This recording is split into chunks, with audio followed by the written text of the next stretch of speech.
दिसंबर का माह आ चुका है और ये लास्ट मंथ है साल का। साल कैसे आया और कैसे निकल गया, ये 2020 हमारे लिए बहुत कुछ लेकर आया, बहुत इस साल ने हमें दिया भी है और बहुत कुछ हमने इस साल से कुछ प्राप्त भी किया है और कुछ खोया भी है। देखिए, ये साल जो 2020 हमारे जीवन में आया, ये कोविड लेकर आया, कोरोना संक्रमण का काल था और ये इतिहास में अपना नाम दर्ज कराकर चला गया। परंतु इस कोविड के टाइम में कई चीजें बहुत अच्छी हुई, प्रकृति को सुकून मिला, पर्यावरण से थोड़ा सा स्वच्छता की तरफ हम चले गए, पर्यावरण स्वच्छ हो गया, पक्षियों की कलरव, पशु पक्षी सब बहुत खुशी से मजे से इस शुद्ध वातावरण में घूमने लगे। साथ ही नदियों का जल स्तर भी सुधर गया। नदियों के जो प्रदूषण के विरुद्ध जो हमारे बहुत सारे रुपए, करोड़ों रुपए लगाकर हमारी सरकार अभियान चला रही थी, वो स्वतः ही नदियों का जल साफ हो गया। तो ऐसी कुछ अच्छी बातें भी इस कोविड के टाइम में हुई हैं। वहां पर पूरे विश्व की इकोनॉमी इस बार हिल गई। ये जो 2020 आया है, इसने हमें 2019 में हम जिस सिचुएशन में खड़े थे, उसी सिचुएशन में ही इस पूरे 2020 में हम रह गए, क्योंकि हमने कोई ग्रोथ नहीं की, हम कोई आगे नहीं बढ़े, हमने कुछ हमारी जिंदगी में प्रगति नहीं की। जैसे ये साल आया था वैसे ही ये साल चला भी गया। ये साल केवल एक कोविड की यादें हमें देकर गया है। कोविड के कारण कई लोगों की मृत्यु हो जाना, कई लोग रोगों से ग्रसित हो गए थे, पूरे परिवार कोविड से ग्रसित हो गए। तो ऐसी कुछ स्थितियां भी आपको कोविड के टाइम में देखने को मिली। परंतु ये टाइम हमें बहुत कुछ सिखा कर भी गया है। इस टाइम ने हमें परिवार के महत्व को सिखाया, मानवता को सिखाया, मानव धर्म, सेवा भाव, परोपकारिता की भावना को व्यक्त किया हमने। और पूरे विश्व में भारत ने एक छाप छोड़ी है कि हम बुरे वक्त में कैसे सब एकजुट होकर एक दूसरे की मदद करते हैं और बुरे से बुरे वक्त को भी हम भारतीय हंसी खुशी और बड़े ही प्रेम और सौहार्द से निकाल देते हैं। तो ये उदाहरण हमने पूरे विश्व में विश्व को दिया है। और आज ये स्थिति है कि कोविड का ये जो टाइम है वो थोड़ा सा हमारे ऊपर से निकल चुका है और थोड़ा हम रूटीन लाइफ में आ चुके हैं। परंतु जब कोई विपरीत समय आता है तो उससे हमें कुछ न कुछ सीख जरूर लेनी चाहिए और प्रत्येक व्यक्ति को जो भी आपने सीखा है इस कोविड के टाइम में, उसको आपको अपने जीवन में उतारना जरूर चाहिए। क्योंकि मनुष्य प्रकृति होती है, समय जब अच्छा आया तो वो पुनः वही गलतियां दोहराने लगता है जो उसने पहले की थी। जब बुरा समय आता है तब उसे लगता है अब मैं कभी वापस गलती नहीं करूंगा। तो ऐसी कुछ स्थितियां हमेशा दिमाग के अंदर इंसान के चलती रहती है। परंतु इस काल से हर व्यक्ति को कुछ सीखना चाहिए और जो सुधार आपने अपने काम में किए हैं, जो आप खुद में किए हैं, जो चेंजेस आपने अपनी लाइफ में किए हैं, वो पॉजिटिवली चेंजेस को आगे लॉन्ग लाइफ भी आपको बना के चलना है। चलिए अब हम आगे बढ़ते हैं और जान लेते हैं मकर राशि वालों का दिसंबर माह का मासिक राशिफल। इसीलिए मैंने दिसंबर माह की इतनी बात की, क्योंकि मासिक राशिफल मैं लेकर आई हूं।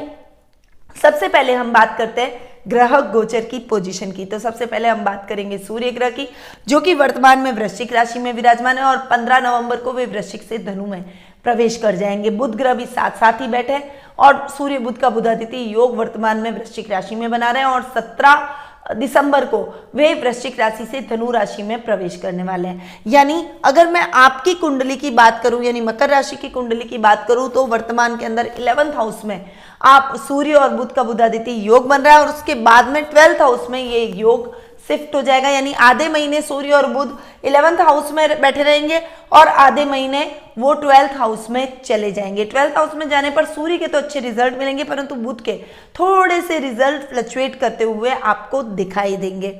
बट ओवरऑल सूर्य बुध के अच्छे रिजल्ट आपको इस पूरे माह देखने को मिलेंगे। शुक्र ग्रह की यदि मैं बात करूं तो शुक्र वर्तमान में स्वग्रही होकर तुला राशि में विराजमान हो रहे हैं और वे 11 दिसंबर को ही तुला राशि से वृश्चिक राशि में प्रवेश कर जाएंगे।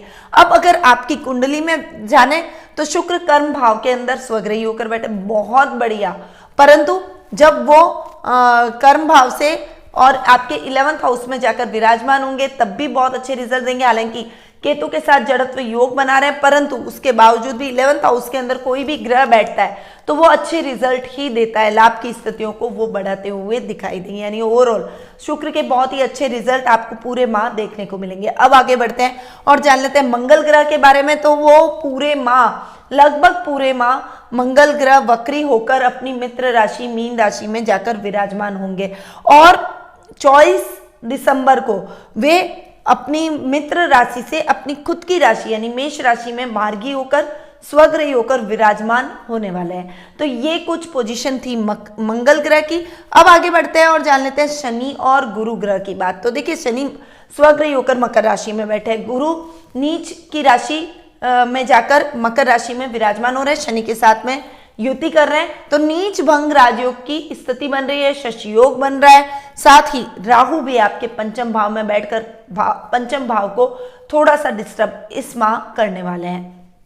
तो ये कुछ ग्रहों की पोजीशन थी जो कि इस माह देखने को मिलेगी। अब हम आगे बढ़ते हैं और जान लेते हैं मासिक राशिफल के बारे में, परंतु उससे पहले बता दूं कि यदि आपको अपनी कुंडली के अंदर ग्रहों की पोजीशन के बारे में जानना है, उनकी स्थितियों के बारे में समझना है, आप अपने भविष्य को लेकर थोड़े से चिंतित हैं, आपके भविष्य के कुछ प्रश्न हैं जिनके उत्तर आप जानना चाहते हैं, तो आप कुंडली विश्लेषण का लाभ मुझसे प्राप्त कर सकते हैं। मैं आपकी कुंडली का एनालिसिस करूंगी, साथ ही आपको सही और उचित रेमेडीज और सही मार्गदर्शन प्रदान करूंगी ताकि आपके जीवन में आ रही समस्याएं दूर हो सके। तो नीचे दिए गए नंबरों पर संपर्क करें या फिर व्हाट्सएप के माध्यम से आप अपॉइंटमेंट आज ही बुक करवाएं। अब हम आगे बढ़ते हैं और मकर राशि के मासिक राशिफल की जानकारी अब मैं आपको देने वाली हूं।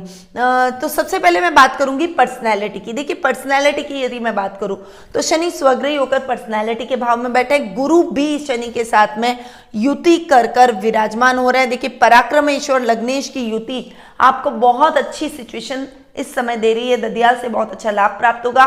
इस समय आपकी पावर में वृद्धि होगी, आपके प्रभाव क्षेत्र में वृद्धि होगी, सामाजिक मान सम्मान आपका इस समय बढ़ता हुआ दिखाई देगा। ददियाल में दादा दादी का बहुत अच्छा आशीर्वाद आप पर रहेगा। वहीं ददियाल पक्ष में जैसे चाचा हुए या फिर ताऊ हुए, इन सभी से आपको बहुत अच्छा सपोर्ट देखने को मिलेगा। उनकी मदद से आप अपने कार्य क्षेत्र में भी लाभ की स्थितियां ग्रैब करते हुए दिखाई देंगे। अगर मैं कुटुंब की बात करूं तो कुटुंब के भाव के स्वामी भी शनि हैं जो कि लग्न में स्वग्रही होकर विराजमान हो रहे हैं। सेकंड हाउस यानी कुटुंब से बहुत अच्छा सहयोग आपको प्राप्त होगा। वाणी से आप सबको मोहित करते हुए नजर आएंगे। यदि आप कलाकार हैं तो कला के क्षेत्र में बहुत अच्छी उपलब्धियां आप इस समय हासिल करेंगे और समाज में एक अपना अलग मकाम, अलग नाम कमाते हुए दिखाई देंगे। आपका फेम बढ़ेगा, आपका लेवल बढ़ेगा, आपका सर्कल बढ़ेगा। इस समय राजनीति से रिलेटेड यदि कोई आपके मुद्दे हैं तो उसमें भी आपको सफलता प्राप्त होती हुई दिखाई देगी। भाई बहनों का बहुत अच्छा सहयोग मिलेगा क्योंकि पराक्रम भाव के स्वामी है गुरु जो कि लग्न में जाकर बैठे हैं। तो पराक्रमेश और लग्नेश की युति होने की वजह से आपकी पावर में वृद्धि होगी, भाई बहनों का बहुत अच्छा साथ मिलेगा। बड़े भाई बहनों की मदद से आप कोई बड़ा प्रोजेक्ट ग्रैब करते हुए दिखाई देंगे। अगर माता के स्थान की बात करें तो माता के स्थान के स्वामी का अपने से एक 12वां जाकर बैठना और उसके बाद में 24 दिसंबर को वो खुद माता के स्थान में स्वग्रही होकर बैठ रहे हैं। 24 दिसंबर के बाद में स्थितियां बहुत ही अच्छी बनने वाली है। पहले थोड़ा सा संभल कर आपको चलना पड़ेगा। वाणी पर संयम, क्रोध पर नियंत्रण रखना इस समय बेहद ही आवश्यक है, अन्यथा बनी बनाई चीजें बिगड़ सकती है, उनके साथ मतभेद हो सकते हैं और रिश्तों में दूरियां आ सकती है। इसलिए इस बात का आपको इस समय विशेष रूप से ध्यान रखना पड़ेगा। यदि मैं बात करूं संतान पक्ष की तो संतान पक्ष के भाव में राहु का विराजमान होना, हालांकि संतान पक्ष के स्वामी है शुक्र जो कि स्वग्रही होकर बैठे हैं, आपको संतान से लाभ की स्थितियां बहुत अच्छी मिलेगी। परंतु क्या है, इस समय आप सोचेंगे कि इस तरीके से जाते हैं, अपना आपका एक अलग वे होगा, परंतु आपकी संतान अलग तरीके से अपने कार्यों को करना चाहेगी। वो आपके कार्यों की प्रणाली में कुछ बदलाव करना चाहेगी और आप वो नहीं चाहेंगे। हर व्यक्ति का देखिए अपना अपना काम करने का ढंग होता है, तो थोड़ा सा तालमेल बनाकर तो आपको चलना ही पड़ेगा अपनी संतान के साथ। आप जितना अच्छा तालमेल बनाकर चलेंगे उतना ही आप अच्छे लाभ की स्थितियों को ग्रैब कर पाएंगे। ननियाल से आपको बहुत अच्छा सपोर्ट देखने को मिलेगा और बुध जो कि आपके ननियाल पक्ष के स्वामी है, मामा मामी के सपोर्ट से आपको कोई अच्छा और बड़ा प्रोजेक्ट प्राप्त हो सकता है। जीवन साथी की तरफ से आपको सामान्य लाभ की स्थिति चलती रहेगी और सामान्य तरीके से आपका रिश्ता आगे बढ़ता रहेगा। जीवन साथी के प्रति आपका आकर्षण बहुत अच्छा रहेगा। एक दूसरे के प्रति आप इस पूरे माह आकर्षित रहेंगे, एक दूसरे की भावनाओं को समझेंगे। ससुराल पक्ष की यदि मैं बात करूं तो ससुराल पक्ष से आपके रिलेशन बहुत ही बेहतर होते हुए दिखाई देंगे। ससुराल से अच्छे लाभ की स्थितियां भी आपको देखने को मिलेगी। इस समय आपके खर्चों में कटौती करने में उनका पूरा योगदान रहेगा। मितव्ययता वो आपको सिखाएंगे। घर परिवार में हंसी खुशी का माहौल रहेगा। ससुराल के लोग आपसे बहुत ही ज्यादा सपोर्टिव, आपके काम को सपोर्ट करने वाले इस समय रहने वाले हैं। ये टाइम आपके पारिवारिक तौर पर ससुराल पक्ष से बहुत अच्छे लाभ की स्थितियां दिलवाएगा। वहीं पिता के साथ भी आपकी ट्यूनिंग बहुत अच्छी रहेगी, क्योंकि पिता के भाव के स्वामी शुक्र स्वग्रही होकर बैठ रहे हैं, बाद में भी अपने से एक घर आगे जाकर बैठ रहे हैं और लाभ भाव में बैठ रहे हैं। पिता से आपको बहुत अच्छा लाभ प्राप्त होगा। उनके सहयोग से आप बड़ी बड़ी डील को ग्रैब करेंगे, बड़े बड़े प्रोजेक्ट प्राप्त करेंगे, कोई बड़ा टेंडर आपको मिल सकता है, बड़ी बड़ी कंपनियों के साथ आपका टाइप हो सकता है। तो पिता के मार्गदर्शन से आप बहुत अच्छा लाभ प्राप्त कर सकते हैं। उनका सर्कल, उनका एक्सपीरियंस आपके इस महीने, इस समय आपके कार्य क्षेत्र में काम आएगा और आप अगर उनकी स्ट्रेटेजी पर चलते हैं तो निश्चित तौर पर अच्छी सफलता आप हासिल करते हुए दिखाई देंगे। तो ये थी पारिवारिक स्थिति। पारिवारिक स्थिति मकर राशि वालों की इस माह बहुत ही अच्छी रहेगी। अब हम आगे बढ़ते हैं और जान लेते हैं आर्थिक पोजीशन के बारे में कि आर्थिक स्थिति कैसी रहेगी। तो आर्थिक स्थिति के लिए 11th हाउस और सुख स्थान को देखा जाता है। सुख स्थान के स्वामी का अपने से 12वां जाकर बैठना थोड़ा सा इस समय सुखों को फ्लक्चुएट करेगा, यानी घर में छोटे मोटे गैजेट्स खराब हो जाना, रोज के रोज कुछ न कुछ चीज खराब हो रही है, कुछ दिक्कत आ रही है, छोटी मोटी समस्याएं आना, घर परिवार को चलाने में या फिर घर की रिपेयरिंग का काम कुछ करवाना पड़ सकता है। ऐसी कुछ समस्याएं आपको झेलनी पड़ सकती है। परंतु आर्थिक स्थिति की यदि मैं बात करूं तो वो भी देखिए, लाभ भाव और सुख स्थान दोनों के स्वामी है मंगल, तो थोड़ा सा आपको आर्थिक रूप से भी संभल कर सुदृढ़ होकर रहना पड़ेगा। हालांकि सूर्य बुध का बुधादित्य योग भी आधे महीने तक लाभ भाव में बन रहा है, तो आपको लाभ की स्थितियों में कमी तो नहीं आएगी, परंतु इस समय आपको बहुत ज्यादा अनर्गल इन्वेस्टमेंट नहीं करना है। अपने काम के अंदर सोच समझकर इन्वेस्टमेंट करेंगे तो आपके लिए बेहतर रहेगा। जितना सही ढंग से आप चलेंगे, डिसीजन जितना आपका सही रहेगा, उतना ही आपको लाभ की स्थितियां अच्छी देखने को मिलेगी। इसलिए इस समय बहुत बैलेंस होकर अपने बड़ों को साथ में लेकर, कोई एक्सपीरियंस व्यक्ति है तो उसको साथ में लेकर अपने डिसीजन लें और उसमें आगे बढ़े, सतर्कता के साथ आगे बढ़े, अपने काम पर कॉन्सेंट्रेट कर कर आगे बढ़े, तो लाभ की स्थितियां आपके जैसी है वैसी ही बनी रहेगी। अन्यथा नुकसान अधिक और लाभ कम की स्थितियां भी झेलनी पड़ सकती है। इसीलिए इस बात का आपको विशेष रूप से ध्यान रखना पड़ेगा। हालांकि आप उन खर्चों को वापस से कवर भी कर लेंगे। शेयर मार्केट में इन्वेस्टमेंट आपके लिए लाभदायक सिद्ध होगा। वही इस समय आपके अचानक से कोई धन लाभ, जैसे लॉटरी खुल गई, कोई सट्टा आपने सट्टेबाजी की और वो खुल गया, या फिर आपकी कोई अटकी हुई योजना है उसमें आपको धन लाभ की प्राप्ति हो गई, ऐसी कुछ आपको चीजें देखने को मिलेगी। यानी ये टाइम आपके लिए मिले जुले परिणाम लेकर आया और आप पर डिपेंड करता है कि आप अपनी लाभ की स्थितियों को किस तरह से इंप्रूव कर सकते हैं। अब हम आगे बढ़ते हैं और जान लेते हैं शिक्षा, कैरियर और व्यवसाय के बारे में। तो देखिए, सबसे पहले शिक्षा की यदि मैं बात करूं तो पंचम भाव को देखूंगी। पंचम भाव के स्वामी है शुक्र, जो कि स्वग्रही होकर बैठे हैं। शिक्षा में किसी भी प्रकार की समस्याएं नहीं आएगी। उल्टा जो आर्ट्स के छात्र हैं उनको बहुत अच्छा सपोर्ट अपनी शिक्षा में देखने को मिलेगा, बहुत अच्छी उपलब्धि आपको देखने को मिलेगी। परंतु राहु 5th हाउस में बैठा है, जो कि थोड़ा सा आपकी पढ़ाई को डिस्टर्ब करेगा, थोड़ा सा कभी कभी भ्रम की स्थितियां उत्पन्न कर देना, ओवर कॉन्फिडेंट हो जाना, आपको लग रहा है कि आप बिल्कुल सही डिसीजन ले रहे हैं, सही जा रहे हैं, और उसके बाद में आपका वे गलत हो जाता है। यानी एग्जाम में बैठे आपको लग रहा है कि आपका ये आंसर जो आपने लिखा है वो तो बिल्कुल सही होगा, परंतु वो आंसर गलत निकल जाता है। तो ऐसी कुछ स्थितियां आपको फेस करनी पड़ सकती है। कॉन्सेंट्रेशन को जितना ज्यादा आप ठीक रखेंगे, पढ़ाई में जितनी ज्यादा क्लैरिटी आपके रहेगी, उतना ही आपको अच्छा रिजल्ट पढ़ाई में देखने को मिलेगा। यदि मैं अगर बात करूं कैरियर की, तो कैरियर की बात यदि करते हैं तो कैरियर के स्थान के स्वामी है बुध, जो कि जाकर बैठे हैं 11th हाउस में। देखिए, आधा महीना तो आपके लिए बहुत अच्छा है, कैरियर में कोई दिक्कत नहीं आएगी। युवा वर्ग के लिए बहुत अच्छी उपलब्धियों वाला ये समय रहेगा। कॉमर्स के जो भी छात्र हैं, जो आईटी कंपनी से जुड़े हुए हैं, जो कोई सीएस की तैयारी कर रहे हैं, उन सभी के लिए ये टाइम बहुत ही अच्छा रहने वाला है। परंतु बाकी के 17 दिसंबर के बाद का जो समय, इस समय आपको विशेष रूप से ध्यान रखना पड़ेगा। कैरियर में उतार चढ़ाव इस समय आपको फेस करने पड़ सकते हैं। जो फेजेस आपके साथ चलेंगे उसमें आपको कई समस्याओं का सामना करना पड़ सकता है। इसीलिए इस समय आपको विशेष रूप से अपने कैरियर पे ध्यान देना पड़ेगा। हालांकि शत्रु पक्ष चाकर भी आपका कुछ नहीं बिगाड़ पाएगा। आप अपने व्यवसाय और अपने जॉब में अपने शत्रुओं को परास्त करते हुए दिखाई देंगे। गुप्त शत्रु भी आपके कम और मित्र अधिक रहेंगे। इस समय आपके शत्रु भाव के स्वामी भी बुध है, जो कि आधे महीने तक ठीक रहेंगे, परंतु आधे महीने के बाद यानी मैंने आपको बताया कि 17 दिसंबर के बाद में स्थितियां थोड़ी सी चेंज हो सकती है, खर्चे अधिक हो सकते हैं, शत्रु पक्ष आप पर हावी होने की कोशिश कर सकता है, फाइनेंशियली आपको लोन लेने की समस्या आ सकती है या फिर किसी से उधार लेना पड़ सकता है। ऐसी कई दिक्कतें आपको फेस करनी पड़ सकती है, पर इस समय जितना सोच समझकर और संभल कर आप चलेंगे उतना ही आपके लिए बेटर रहेगा। कर्म भाव में कोई कमी नहीं है, जितनी मेहनत करेंगे उतना रिजल्ट मिलेगा। विशेष रूप से देखिए, कर्म भाव के स्वामी है शुक्र, जो कि अपने ही घर में स्वग्रही होकर बैठे। जो लोग होटल मैनेजमेंट से रिलेटेड काम करते हैं, होटल व्यवसाय से जुड़े हुए हैं, रेस्टोरेंट से रिलेटेड काम करते हैं, पैक्ड फूड से रिलेटेड कोई काम करते हैं, या फिर आप इंटीरियर डेकोरेशन, फैशन डिजाइनिंग या फिर कपड़ों का, फैशन ज्वेलरी, इन सब का अगर आप कोई भी काम करते हैं, decorative wall pieces, decorative items की शॉप और घर को इंटीरियर करने की शॉप, तो ऐसी कुछ आप अगर काम करते हैं तो निश्चित तौर पर ये समय आपके लिए बहुत बढ़िया लाभदायक साबित होगा और आपको बहुत अच्छे रिजल्ट अपने इन क्षेत्रों में देखने को मिलेंगे। यानी ये महीना आपके लिए बहुत ही बढ़िया उन्नतिदायक, एक ब्रांड नेम अपना और अपनी कंपनी का बनाने लायक रहेगा। यदि आप गवर्नमेंट जॉब में है तो आपको थोड़ा सा आलस्य त्यागना पड़ेगा, अन्यथा अधिकारियों की डांट सुननी पड़ सकती है। कलाकार हैं, कला के क्षेत्र से जुड़े हुए हैं, तो बहुत अच्छी उपलब्धियां आपको इस समय देखने को मिलेगी। तो ओवरऑल ये टाइम शिक्षा, करियर और व्यवसाय के तौर पर मिले जुले परिणाम लेकर आया। विद्यार्थियों के लिए थोड़ा सा संभल कर चलने वाला ये समय रहेगा। वहीं करियर में भी आपको आधे महीने थोड़ा सा संभल कर चलना पड़ेगा। अब हम आगे बढ़ते हैं और जान लेते हैं जीवन साथी और प्रेम प्रसंगों के बारे में।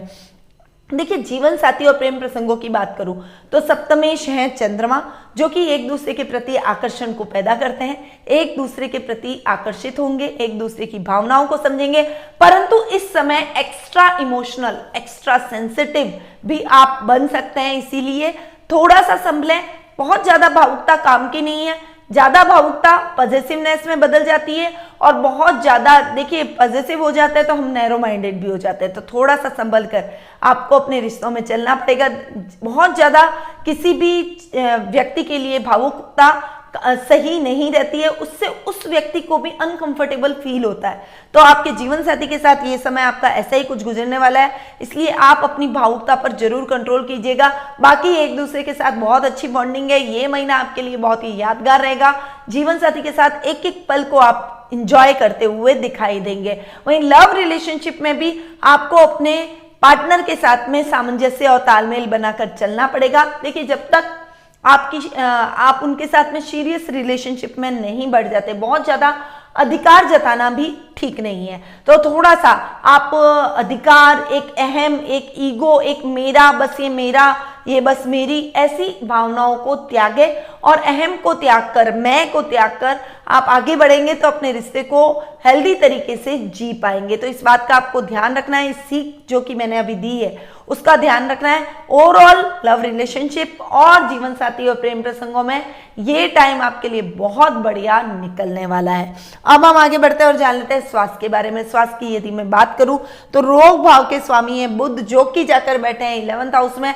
आधा महीना आपके स्वास्थ्य में बहुत अच्छा सुधार होगा। बहुत लंबे टाइम से यदि आप स्वास्थ्य संबंधी समस्या से जूझ रहे थे तो वो समस्या अब आपकी खत्म होती हुई दिखाई देगी और आपको एकदम मतलब स्वास्थ्य में, रोग में एकदम से आराम आ जाएगा। आप कॉन्फिडेंस से भर जाएंगे, अपने कामों को सुचारू रूप से करना स्टार्ट कर देंगे। परंतु 17 दिसंबर के बाद में जब बुध खर्च भाव में आपके जा रहा है तब रोग आपके ऊपर हावी होने की कोशिश करेंगे।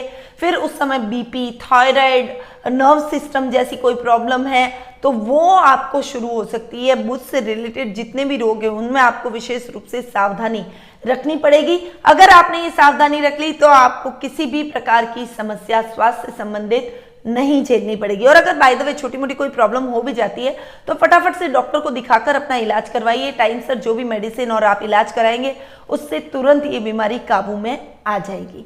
तो ये था मकर राशि वालों का दिसंबर माह का मासिक राशिफल।